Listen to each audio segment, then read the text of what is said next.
Hello friends, हम कर रहे हैं इकोनॉमिक ग्रोथ एंड डेवलपमेंट और उसमें हम कर रहे थे इंडिकेटर्स ऑफ इकोनॉमिक डेवलपमेंट। और आज का जो हमारा इंडिकेटर है वो है HDI और इसकी फुल फॉर्म है ह्यूमन डेवलपमेंट इंडेक्स। उससे पहले हम कर चुके हैं PQLI। और जो आज का हमारा टॉपिक है वो हमारा HDI है। इसमें हम HDI क्या है इसको हम कंपैरिजन करके चलेंगे। इसका पूरा मॉडल जो भी इसके डाटा अवेलेबल है करंट पास्ट हम वो डिस्कस करेंगे और नेबरिंग कंट्री के साथ इसका क्या कंपैरिजन करके चलेंगे कि इनकी रैंकिंग में क्या कंपैरिजन है। तो ह्यूमन डेवलपमेंट आपको पता है इंडिकेटर्स क्या होते हैं, ये मैंने आपको पिछली वीडियो में बताया ही था कि ये इंडेक्स हमें बताते हैं कंपेयर करने के लिए, अपनी इकोनॉमिक ग्रोथ और डेवलपमेंट को एनालाइज करने के लिए, और उसके बेस पे हम पॉलिसीज़ बनाते हैं ताकि अपनी इकोनॉमिक डेवलपमेंट को और इंक्रीज़ कर सके और कैसे हम अपनी इकोनॉमी को कैसे प्रोस्पेरिटी की ओर लेके जा सकते हैं। तो इसलिए ये इंडेक्स बनाए जाते हैं और कंपेयर किया जाता है कि हम किस कंट्री से कितना पीछे है कितना आगे है। आज की हम वीडियो में पहले हम इसको देख लेते हैं, इसका बेसिक कंसेप्ट जो मेन पॉइंट है। मैंने एग्जाम पॉइंट ऑफ व्यू से जितने भी इंपॉर्टेंट पॉइंट्स हैं वही इसमें इंक्लूड करे हैं। तो आइए वन बाय वन हम डिस्कस करते हैं। फर्स्ट ऑफ ऑल हम डिस्कस करेंगे डेवलपमेंट किसने एस्टेब्लिश किया है। तो फर्स्ट ये एस्टेब्लिश किसने किया है, पाकिस्तान का जो इकोनॉमिक्स था महबूब उल हक और उसके साथ मिलके इंडियन का जो इकोनॉमिक्स था अमर्त्य सेन, उन दोनों ने मिलके 1990 में इसको कंसेप्ट को जो HDI दिया था। उसके बाद अब ये एक इम्पॉर्टेंट आपको बात यहाँ पे ध्यान रखने वाली क्या है कि जो HDI में हम क्या क्वेश्चन कैसे आजकल आ रहे हैं, ये तो पूछेंगे नहीं कि किसने डेवलप किया। जो इसका बेसिक जो इन्होंने की थी वो तो ये दोनों ही थे, लेकिन आजकल इन क्वेश्चंस को पूछ के इसके साइड वाले इकोनॉमिस्ट पूछ लेते हैं एग्ज़ाम में, और HDI में आप बता देंगे कि इनमें इकोनॉमिस्ट में किसके साथ मैचिंग में दे देंगे या फिर ऑप्शन दे देंगे कि इनमें से कौन सा नहीं है, तो आपको बताना है। तो आपको इनके जो मेन जो है economist group, other group of economist थे जिन्होंने HDI में अपना कंट्रीब्यूशन दिया है, वो भी ध्यान में रखना है। तो फर्स्ट है Paul Staten, Francis Stewart, Renees Griffin, Sudhir Anand और ये है देसाई मेघनाथ। तो ये कुछ इकोनॉमिक्स है जिन्होंने अपना HDI में कंट्रीब्यूशन दिया है। इनके नाम को भी आपको मतलब ध्यान में रखना है, ये तो आपको पता ही है बेसिक जो सबसे पहले किसने दिया था और अदर इनका जो कंट्रीब्यूशन था, क्योंकि आजकल जो पॉइंट एग्जाम में आ रहा है वो इससे ही रिलेटेड क्वेश्चन आ रहे हैं। फर्दर अब देखोगे उसके बाद ये तो जिसने डेवलप किया है, उसके बाद इसको यूज़ कौन करता है, जो इसकी रिपोर्ट बनाता है हर साल वो कौन है। तो उसको आप देखोगे इसकी जो रिपोर्ट बनाने वाला है वो तो है यूनाइटेड नेशन डेवलपमेंट प्रोग्राम। और ये कब से बना रहे हैं अपनी रिपोर्ट, जो कर रहे हैं 1990 से ही कर रहे हैं। और इन्होंने 2010 से अपना मतलब जो बेसिक इन्होंने यूज़ करने स्टार्ट कर दिए हैं इंडिविजुअली। और ये इसको क्या, इसकी फुल फॉर्म भी ध्यान में रखना, UNDP की human national human programmes human development report office है। ठीक है, उसके बाद हम देखेंगे अब कि इस इंडेक्स में क्या क्या इन्होंने किस किस के बेस लिया है, क्या क्या इंक्लूड करते हैं, क्या बताता है क्या है। ये इंक्लूड कर रहा है wellbeing of fed shelter, healthy life, doing of work कैसा है, एजुकेशन, वोटिंग, लाइफ, फ्रीडम। ये सब ऐसे पॉइंट है जो इसमें इंक्लूड किए गए हैं और ये बेस्ट है और आजकल मोस्टली यही यूज़ हो रहा है ऑल ओवर द कंट्रीज़। ठीक है, PQL में बहुत सारे फैक्टर नहीं लिए गए थे जो कि इसमें लिए गए हैं। ये बेस्ट माना जा रहा है और इसी को मोस्टली यूज़ किया जा रहा है और एग्ज़ाम में पॉइंट ऑफ क्वेश्चंस भी ज़्यादातर इसी से आते हैं। और डायमेंशन, अब इसकी कैलकुलेशन देख लेते हैं। देखिए इसमें जो इसके टू मेथड है, एक न्यू मेथड है जो कि कब से स्टार्ट किया गया है, 2010 से स्टार्ट किया गया है। और जो ओल्ड मेथड है जो पहले स्टार्ट किया गया था वो बिफोर जो 2010, यानी कि बिफोर 2010 से अगर आपकी कोई भी डायमेंशंस पूछ लेता है तो आपने कौन सी ध्यान में रखनी है, ये आपको ध्यान में रखना। और उसके बाद 2000 आफ्टर 2000 या उसके 2000 से ऑनवर्ड जितनी भी जो डायमेंशन है उसको ध्यान में रखना है। तो फर्स्ट हम इनमें कंपैरिजन मैंने इसमें कर दिया है कि कैसे हम इसको कंपैरिजन करके इजीली लर्न कर सकते हैं। तो थोड़ी बहुत इनमें आपको चेंजेस भी आपको साइड बाय साइड पता लगती रहेगी कि क्या पहले वाले मेथड में और अब वाले मेथड में क्या डिफरेंस है, क्या इन्होंने मॉडिफिकेशन की है। तो फर्स्ट देखो, तीनों ही जो ओल्ड मेथड था और जो न्यू मेथड अप्रोच है तीनों ने तीन ही डायमेंशन यूज़ की है। ठीक है, फर्स्ट जे अब हम न्यू मेथड में देखते हैं लाइफ एक्सपेक्टेंसी एट बर्थ, जो कि पहले भी वही थी। ठीक है, अब इसमें चेंजेस क्या कर दी, अपर और जो मैक्सिमम लिमिट होती है जो अपर और लोअर लिमिट में चेंज किया गया है। अपर भी सेम ही है, 85 ली गई है, और बस इसमें चेंजेस क्या किए, यहाँ पे 20 कर दी गई, पहले कितनी थी 25 थी। यानी अब ये लिमिट क्या है, लाइफ एक्सपेक्टेंसी एट बर्थ क्या होता है कि किसी लॉन्गटिविटी जिसे हम कह सकते हैं expected life of a person जिसको हम कहते हैं, तो वो क्या है, उसको हम कहते हैं लॉन्गविटी ऑफ टू एचडीआई, कितनी एक्सपेक्टेशन है उसकी लाइफ की। तो पहले जो अपर लिमिट थी वो थी 85, जो अभी भी सेम ही है, ठीक है। और जो लोअर लिमिट है वो आप देखोगे क्या है, 20, पहले कितनी थी 25, और अब कितनी कर दी गई है 20। यानी कि जितने भी 25 जो 20 से, अब ये कब तक के लिए की है ये भी ध्यान में रखना, ये 2025 तक के लिए की गई लिमिट है। उसके बाद ये लाइफ आने वाले जो भी सरकमस्टांसिस होते हैं जो इकॉनमी में चल रहे हैं उसके बेसिस पे ये अपर और लोअर लिमिट चेंज भी हो जाती है।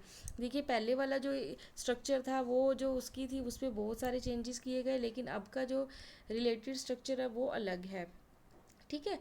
उसके बाद हम देखेंगे कि कैसे निकालते थे हम LEI यानी कि लाइफ एक्सपेक्टेंसी। उसके लिए इन्होंने ले रखा है कि जितनी लाइफ एक्सपेक्टेंसी है जैसे किसी पर्सन की वो ले ली, और उसको किससे कर दिया माइनस, हमने अपर लोअर लिमिट से कर दिया, और जो लास्ट में उसकी मैक्सिमम रेंज ले ली, यानी कि मैक्सिमम रेंज कैसे निकालते हैं, मैक्सिमम माइनस मिनिमम, यहाँ पे मैक्सिमम ले ली और मिनिमम ले ली, दोनों में डिफरेंस करके आ गई। और इसी तरह हमारी लाइफ एक्सपेक्टेंसी रेंज आ जाती है। और इसमें यह भी बताया है कि अगर आपकी लाइफ एक्सपेक्टेंसी रेट क्या आती है, 1 आती है, तो वो क्या है आपकी, यानी कि 85 है, मैक्सिमम है, बहुत ही बेस्ट है। अगर 0 आती है बहुत ही वर्स्ट है, तो मिनिमम उसकी है। 1 और 0 से डिनोट करके बताया गया है, ठीक है। और इसमें जो एज थी वो कितनी थी 25 थी। बस इसमें यही ध्यान में रखना है, जो फर्स्ट डायमेंशन जो इन्होंने ली है उसमें जो डिफरेंस है वो है उसकी एज की लोअर लिमिट को लेके, ठीक है। उसके बाद हम देखते हैं सेकंड कंपोनेंट जो डायमेंशन यूज़ की है न्यू में, तो जो एजुकेशन इंडेक्स था, और पुराने वाले में क्या था उनमें चेंजेस। हम जो एजुकेशन इंडेक्स अब निकाल रहे हैं उसमें हम क्या क्या इंक्लूड कर रहे हैं, उसमें तो हम कर रहे हैं MYSI। और ये इन दोनों का मतलब ये कैसे निकलता है एजुकेशन इंडेक्स, इन दोनों की वैल्यू की एवरेज, यानी कि एवरेज निकाल लेंगे इन दोनों का। और ये है क्या MYSI और EYSI, ये तो है mean years of schooling index, कि जितने की कितने मीन्स 15, यहाँ पे जो लोअर लिमिट ली है 15 ली हुई है, कि जो उसकी लिमिट है ये भी देखो 2025 तक ली गई है ये लिमिट, कि जितने भी 15 साल की एज में जितनी उसकी एजुकेशन है वो काउंट होएगी। और उसके बाद इन्होंने जो अपर लिमिट जो मैक्सिमम लिमिट ली है जो एक्सपेक्टेड जो की जाती है कि आने वाले टाइम में कितनी एट द एज ऑफ 18 वो कितनी एजुकेशन कंप्लीट कर लेगा। और most of the countries at the age of 18 जो होती थी वो उसकी मैक्सिमम जो हायर जो सेकेंडरी एजुकेशन है जिसको हम मास्टर लेवल पे कह सकते हैं वो कंप्लीट हो चुकी होती है, ठीक है। उसके बाद यहाँ पे हमने यहाँ पे देखा है जो ओल्ड में देखेंगे, अब इसी तरह ओल्ड में कैसे निकालते थे हम एजुकेशन जो इंडेक्स, उसमें हम क्या कर रहे थे, मीन तो निकाल रहे थे लेकिन वेटेज भी उनकी अलग अलग हो रही है। इसमें तो देखो सेम ही वेट दे रखी है, ठीक है, एक तरह की उनकी एवरेज निकाल रहे हैं, लेकिन यहाँ पे इनकी वेटेज अलग अलग है। ALI और GEI यूज़ किया। अब ये ALI और GEI है क्या, तो ALI का मतलब है एडल्ट लिटरेसी रेट, और इसकी वेटिंग कितनी गई है, टू थर्ड ऑफ वेट जितनी भी इंडेक्स होएगा। और GI में क्या आ जाता है, प्राइमरी एजुकेशन, सेकेंडरी, टर्शरी, ठीक है। उसको हम क्या कर देंगे, तो तीनों को मिला के ग्रोस इनरोलमेंट रेशो आ जाएगी, ठीक है। और एडल्ट लिटरेसी रेट जो कि एट द एज ऑफ 25 जितनी भी मैक्सिमम उसकी लिमिट जो एडल्ट होने तक कितनी उसकी एजुकेशन कंप्लीट हो चुकी होती है। और जो उसके बाद हमने जो कौन सी ली है, एक एडल्ट ली है और एक हमने ग्रोस एनरोलमेंट ले ली है, जिसमें प्राइमरी, सेकेंडरी, टर्शरी, प्राइमरी में वही 1 to 5 और सेकेंडरी में 5 to 10 और टर्शरी में +1 +2 तक जितनी भी एजुकेशन है, ठीक है। उससे हमने क्या निकाल दिया, इनका एजुकेशन इंडेक्स निकाल दी गया, और इसको रेटिंग दी है, इसको जो वेटिंग दिया 2/3 दी है, इसको 1/3 दे दिया है। इस मतलब कि इनकी जो वेटेज है वो भी इंक्लूड की गई है। उसके बाद इन्होंने क्या किया है, हमने ALI निकाल दिया, GI रेशो निकाल दी, उसके बाद एजुकेशन इंडेक्स निकाल दिया। अब देख लीजिए इसमें जो हम क्या ले रहे थे और इसमें क्या था, दोनों में डिफरेंस भी समझ आ गया होगा आपको। थर्ड जो डायमेंशन इन्होंने ली है GNI। देखिए जो ओल्ड न्यू मेथड में तो हम क्या कर रहे हैं, GNI यूज़ कर रहे हैं, और जो ओल्ड मेथड में हम GDP यूज़ कर रहे हैं। GNI और GDP में बहुत डिफरेंस है। जीडीपी हमारी जीडीपी बता रही है पर कैपिटा इनकम को, और ये भी बता रही है ये हमारी डिसेंट स्टैंडर्ड ऑफ लिविंग, ये भी स्टैंडर्ड ऑफ लिविंग तो बता रहा है। ठीक है, यहाँ पे स्टैंडर्ड ऑफ लिविंग लिखा है लेकिन इसके आगे डिसेंट नहीं लिखा, क्योंकि ये इंक्लूड कर रहा था जीडीपी। जीडीपी में ऑल सर्विसेज गुड, जीडीपी क्या होती है, ग्रोस डोमेस्टिक प्रोडक्शन, जितनी भी गुड्स एंड सर्विसेज प्रोड्यूस हो रही है with in the one period, उसे हम कहते हैं जीडीपी। इसमें तो ले रहे थे जीडीपी, जितनी जीडीपी इंक्रीज़ हो रही है इसका मतलब परचेजिंग पावर लोगों की इंक्रीज़ हो रही है, इनकम इंक्रीज़ हो रही है, और इसकी वजह से हम कह सकते हैं लोगों का लिविंग और स्टैंडर्ड इंक्रीज़ हो रहा है। इसका मतलब ये कंपोनेंट इन्होंने जो है इकोनॉमिक डेवलपमेंट का इंक्लूड किया है। लेकिन यहाँ पे इन्होंने जीएनआई ले ली पर कैपिटा, यानी कि इसमें इसमें ऑल ओवर को देख के चल रहे थे, लेकिन इसमें ऑल ओवर द नेशन चल रहे थे। और इसमें क्या जो न्यू में हम क्या कर रहे हैं, एक पर्टिकुलर पर्सन यानी कि एक पर्सन की बात कर रहे हैं, चाहे वो पुअर हो चाहे पीपर हो, रूरल टू अर्बन में जाने वाली जो ट्रांसफॉर्मेशन है उसको हम इन्होंने इंक्लूड किया गया है जीएनआई में। ठीक है, जीएनआई और जीडीपी में आपको पता लग गया इन्होंने क्या चेंजेस की है, तो इसलिए इनके आगे इन्होंने डिसेंट वर्ड लगा दिया है। और इसकी जो इंडेक्स हम कैसे निकालते थे इसका फॉर्मूला है, और इसकी जो मैक्सिमम लिमिट है वो 75,000 डॉलर है, इसमें यूएस डॉलर लिया गया है। और अगर 75,000 उसके अगर 1 आ जाता है तो हम कहेंगे कि जो हमारी मैक्सिमम लिमिट है जो कितनी ली है इन्होंने, 75,000 यूएस डॉलर, और लोअर लिमिट कितनी ली है इन्होंने, $100।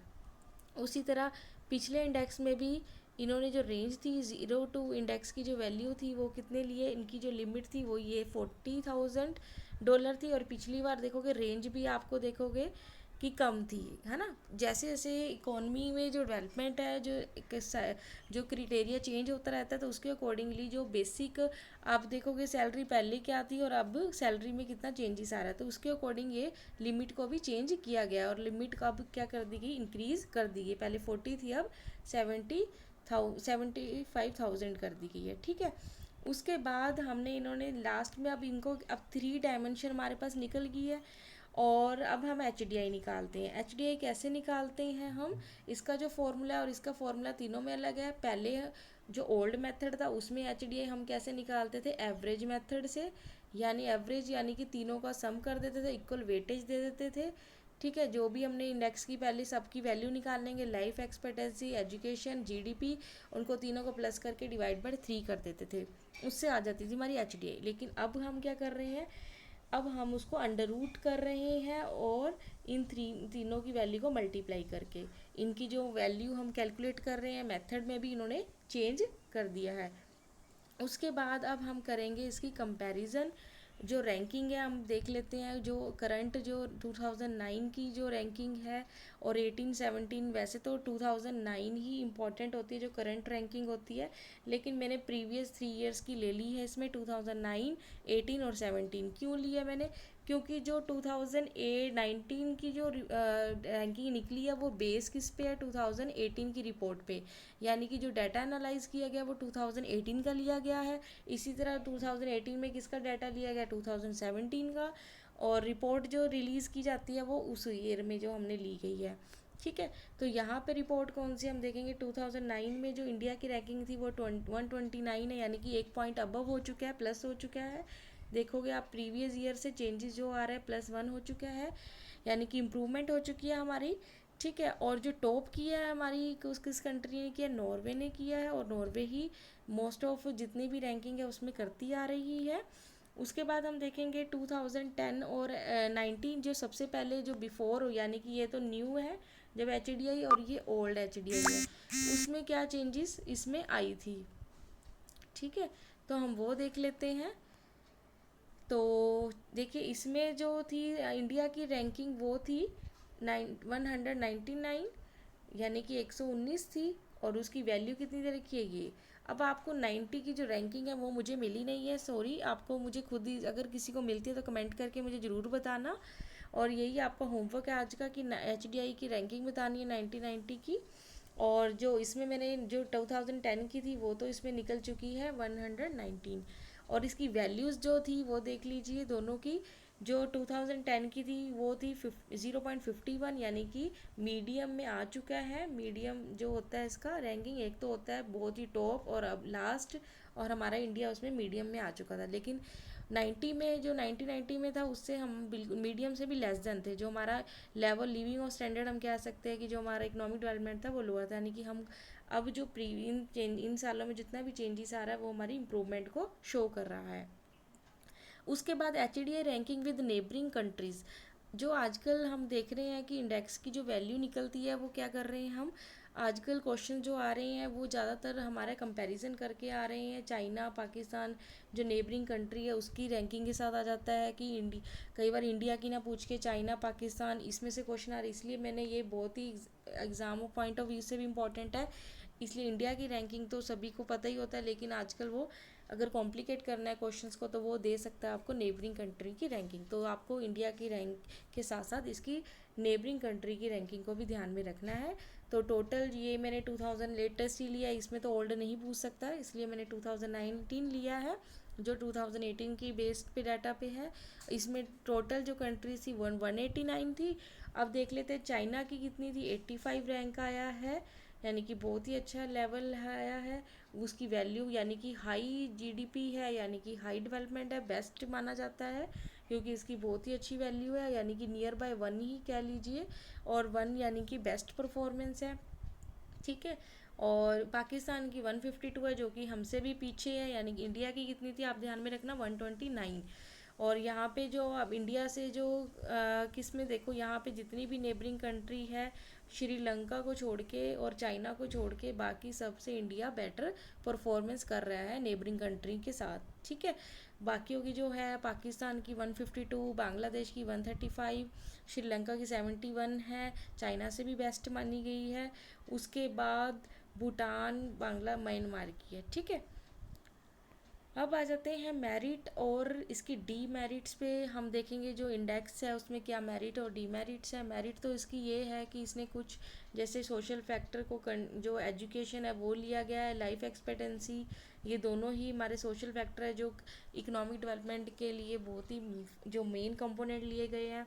ये रिवील करती है कि disparity in income are greater than the disparity in social indicator. ये बता रही है कि जो हमारी जो इनक्वालिटीज़ आ रही है वो इनकम में किस वजह से आ रही है, वो इसीलिए आ रही है उनके सोशल, उनके लेवल ऑफ स्टैंडर्ड। ये नहीं है कि जिसकी इनकम इंक्रीज़ है तो उनका लेवल ऑफ स्टैंडर्ड भी इंक्रीज़ होगा, यानी कि ये नहीं बता रही कि हमें अपनी फोकस करना है जीडीपी की पे करना चाहिए, हमें फोकस इस पे करना चाहिए, अपनी क्वालिटी ऑफ लाइफ पे भी करना चाहिए। ठीक है। तो इन्होंने ये फैक्टर भी, सोशल फैक्टर भी इंक्लूड किया है। और इसकी डीमेरिट्स देख लेते हैं। It ignore the children who drops out the school at the same age. इन्होंने ये तो ले लिया कि किस एज में कितने बच्चे एनरोल हुए हैं, लेकिन इन्होंने ड्रॉप आउट स्टूडेंट नहीं लिए गए। कई बार अगर मान लीजिए ड्रॉप आउट स्टूडेंट जो एनरोलमेंट स्टूडेंट से अगर इंक्रीज़ है तो इसका मतलब जो लेवल ऑफ सोशल स्ट्रक्चर है वो हमारा बहुत ही ख़राब है। ठीक है। ड्रॉप आउट स्टूडेंट्स की जो स्कूल की स्कूलिंग है वो भी क्या होनी चाहिए, वो भी हमें ध्यान में रखना चाहिए। और अगर वो ज़्यादा नहीं होने चाहिए, उनके रीजंस फाइंड आउट करने चाहिए कि why they drop out the school. उसके बाद है स्कूल वेट टू ऑल। इसमें देखा है कि इसमें जो वेटेज है इक्वल वेटेज दी गई है सभी को, जैसे कि लास्ट में HDI हमने निकाला था इन तीनों को प्लस करके इक्वल वेटेज दी गई थी, जबकि ऐसा नहीं होना चाहिए, जो कि PQLI में भी इसका एक मेन डीमेरिट था। क्वालिटी ऑफ लाइफ इग्नोर, इन्होंने लाइफ एक्सपेक्टेंसी ले ली लेकिन क्वालिटी ऑफ लाइफ इन्होंने पूरी तरह एनालाइज डीपली नहीं करी है। ठीक है। अदर सोशल फैक्टर भी इग्नोर किया, जैसे कि हाइजीनिक एरिया, वहाँ का सराउंडिंग एरिया, वहाँ की एयर क्वालिटी, ये सब चीज़ों को भी इग्नोर किया गया है, जो कि वो भी इंक्लूड करने चाहिए इकोनॉमिक डेवलपमेंट में। ठीक है। तो ये थी हमारा आज का जो टॉपिक HDI। आई होप कि आपको वीडियो समझ आई हो, अच्छी लगे तो प्लीज़ लाइक एंड शेयर कीजिए, सब्सक्राइब कर लीजिए मेरे चैनल को और बेल आइकन पे क्लिक कर लीजिए ताकि आने वाली इस वीडियो की नोटिफिकेशन मिल सके। Thank you.